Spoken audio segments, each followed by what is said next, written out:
Good morning student.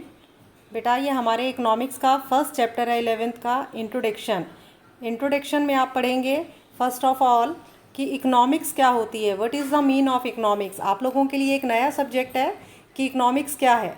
Economics is a subject which studies the human behaviour. अगर simple words में कहा जाए तो इकोनॉमिक्स एक ऐसा सब्जेक्ट है जो क्या करता है, ह्यूमन बिहेवियर को स्टडी करता है। इकोनॉमिक्स जो है वो अपने आप में आर्ट्स भी है और अपने आप में साइंस भी है। जिस तरह से हम साइंस के अंदर लैब में जाकर कुछ प्रैक्टिकल्स करते हैं और उस प्रैक्टिकल के अकॉर्डिंग हम लोग प्रिडिक्शन करते हैं कि अगर हमने इसके अंदर ये केमिकल मिलाया तो इसका जो है रिएक्शन ये होगा, उसी तरह से इकोनॉमिक्स के अंदर भी हम लोग जो है कुछ तरह की प्रिडिक्शंस करते हैं। लेकिन वो प्रिडिक्शन किसी लैब में नहीं होती हैं, वो प्रीवियस डाटा के अकॉर्डिंग जो है प्रिडिक्शंस करते हैं। जैसे कि अगर किसी कमोडिटी का प्राइस बहुत ज़्यादा बढ़ रहा है तो उसकी फ्यूचर में डिमांड क्या होगी, आज की जो सर्कमस्टांसिस हैं उसके अकॉर्डिंग जो है मार्केट के अंदर आने वाले कल में मार्केट का क्या होगा। तो इस तरह की जो प्रेडिक्शंस होती हैं वो इकोनॉमिक्स में भी की जाती हैं। तो इकोनॉमिक्स को हम आर्ट्स भी बोलते हैं, इकोनॉमिक्स को हम साइंस भी बोलते हैं। इकोनॉमिक्स सोशल साइंस इसलिए है क्योंकि वो सोसाइटी को ये बताती है कि किस तरह से अपने लिमिटेड रिसोर्सेज में से आपको क्या करना है, उनके ऑल्टरनेटिव यूजेस करने हैं, कौन से गुड्स एंड सर्विसेज को प्रोड्यूस करना है और उनको किस तरह से different section of the society के अंदर आपको क्या करना है, डिस्ट्रीब्यूट करना है। तो this is called economics. In simple words we can say that economics is a subject which studies the human behaviour. Next आता है बेटा आपका टाइप ऑफ इकोनॉमिक्स। इकोनॉमिक्स जो है वो दो तरह की होती है, एक होती है पॉजिटिव इकोनॉमिक्स और एक होती है आपकी नॉर्मेटिव इकोनॉमिक्स। पॉजिटिव इकोनॉमिक्स क्या होती है? पॉजिटिव इकोनॉमिक्स वो इकोनॉमिक्स होती है जो इकोनॉमी के अंदर, वर्ल्ड के अंदर जो एक्चुअल प्रॉब्लम चल रही है और उससे हम डील करते हैं, वो हमारी क्या कहलाती है, पॉजिटिव इकोनॉमिक्स। जैसे मैं आपको कहूँ today the whole world, the entire world is facing the problem of corona, that's called positive economy. ठीक है, जैसे मैं आपको एक दूसरा एग्जाम्पल दूँ, मैं ये कहूँ the population of the country is increasing day by day, it is a positive economics. मतलब पॉजिटिव इकोनॉमी के जो है वो उस सब्जेक्ट को डील करती है, उस मैटर को डील करती है जो रियल में, जो फैक्ट में, एक्चुअल में जो है वो वर्ल्ड के अंदर या इकोनॉमी के अंदर चल रहा हो। नेक्स्ट आता है बेटा आपका नॉर्मेटिव इकोनॉमिक्स। नॉर्मेटिव इकोनॉमिक्स क्या होती है? नॉर्मेटिव इकोनॉमिक्स वो इकोनॉमिक्स होती है जो डील करती है उस मेथड को कि कौन से मेथड जो है आपको ऑप्ट करने चाहिए ताकि आप उस प्रॉब्लम को जो है वो सॉल्व कर सको। जैसे what method should be opt by the government to control the corona effect. मतलब गवर्नमेंट जो है से वो कौन से जो है काम करे जिससे जो है कोरोना के इफेक्ट को रोका जा सके। या how can the population of the country should be control, कि किस तरह से जो कंट्री की पॉपुलेशन है उसको क्या किया जा सके, कंट्रोल किया जा सके। तो डेट्स कॉल्ड नॉर्मेटिव इकोनॉमिक्स। तो नॉर्मेटिव इकोनॉमिक्स के अंदर जितने भी आपके सजेशंस होते हैं, जितनी भी प्रॉब्लम्स को सॉल्व करने के लिए चीज़ें होती हैं, वो सारी किसके अंदर आती हैं, आपकी नॉर्मेटिव इकोनॉमिक्स में। Clear? Now the next is branches of economics.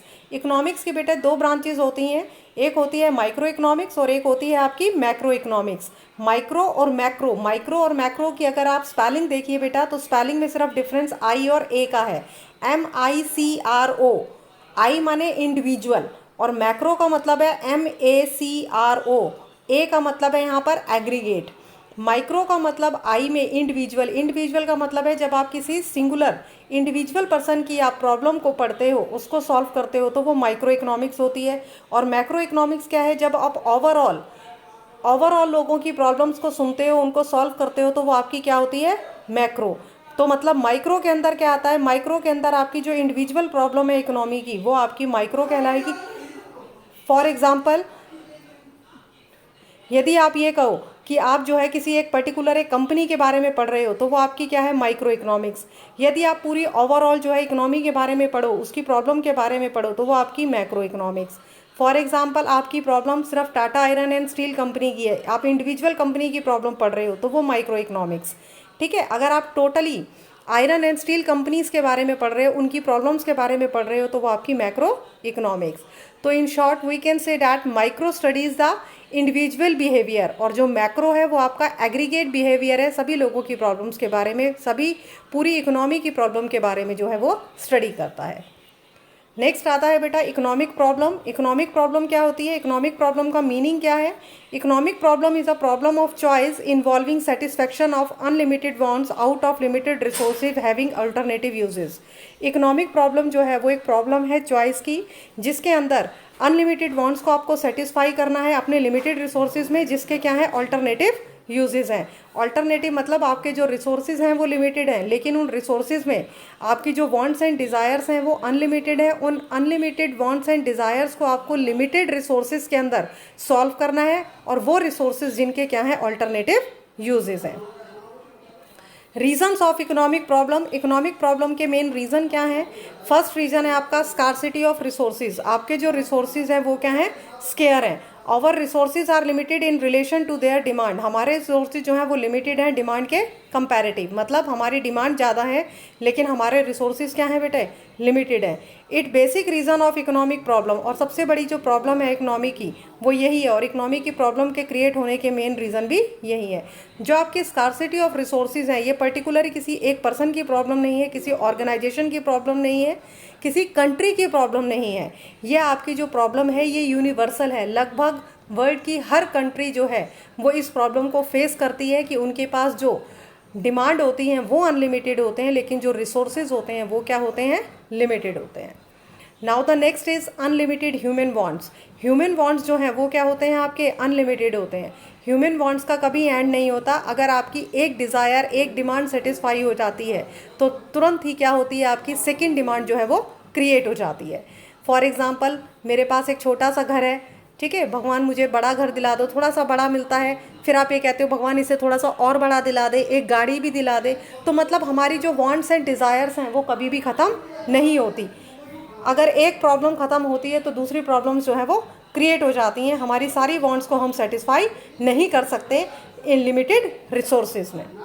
Now the next is alternative uses. हमारे जितने भी रिसोर्सेज होते हैं उनके क्या होते हैं, ऑल्टरनेटिव यूजेस होते हैं, ठीक है। ऑल्टरनेटिव यूजेस का मतलब है कि एक कमोडिटी का, एक रिसोर्स का हम डिफरेंट यूज़ करते हैं। जैसे लैंड है, लैंड जो है केवल रहने के काम नहीं आती है, लैंड के मल्टीपल यूजेस होते हैं।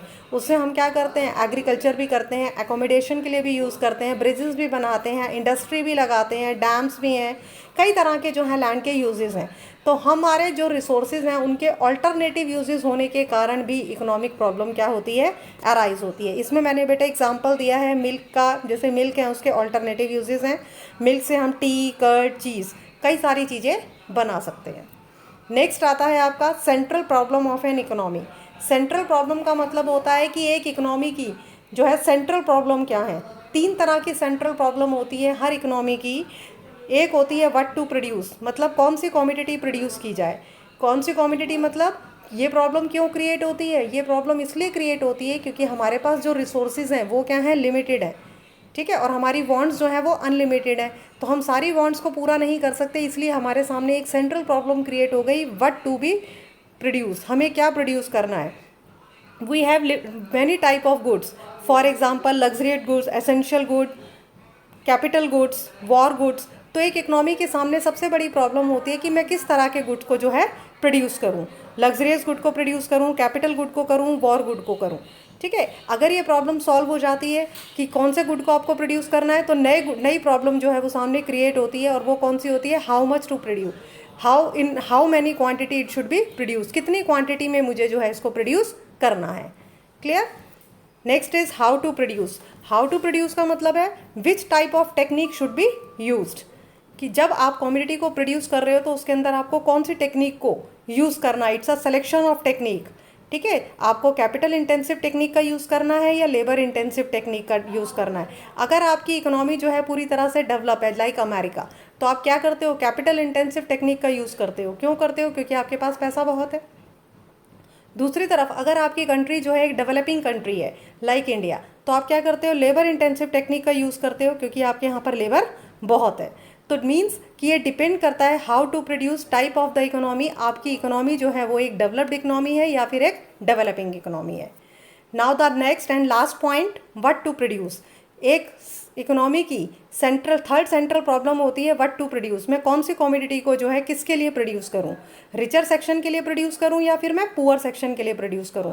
जो भी मेरे पास रिसोर्सेज होते हैं उनको मैं किस तरह से डिस्ट्रीब्यूट करूं कि सभी लोगों का बेनिफिट हो, ठीक है। तो इसके लिए जो है गवर्नमेंट क्या करती है, सबसे पहले ये देखती है कि उसका मोटिव क्या है, प्रॉफिट अर्न करना है या सोशल वेलफेयर करना है।